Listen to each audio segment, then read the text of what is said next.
According to the city's financial planners, the city is facing a 5.1% tax increase in 2012 just to maintain services at existing levels. If elected, what approach would you take to manage the city's budget?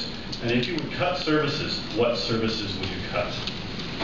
Well, I wouldn't cut services, so to speak, but I wouldn't bury a $17 million pipe down George Street. I wouldn't borrow money to build a performing arts center. Running the city is like running your house. You have fixed costs every month, and then you have leftover money to spend wisely, theoretically. And that's what I would do to stop wasteful, in my opinion, spending. Thank you very much. What I would do, I would ask everybody in every department to go back and sharpen their pencils and find out where we can cut corners. I would not cut services. I would find out what the heck we're spending too much money on. Dr. Randall. The 5.1% to retain services, first of all, I think council needs to set priorities at the very beginning of their mandate, let you folks know what those priorities are for a 3-year term.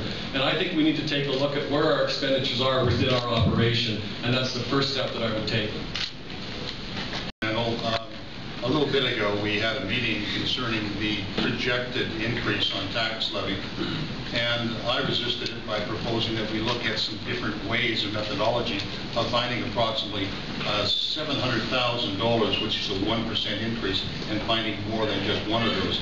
One of the examples that I brought up is the 2015 Winter Games levy. We're accelerating the acquisition of that money. We don't need to go so fast. We can spread it over a longer period of time, which will give us that opportunity. Thank you. To state categorically that I find a 5.1% increase unacceptable. My absolute limit for this time around was 2%. That's why I made the motion for the budget meeting.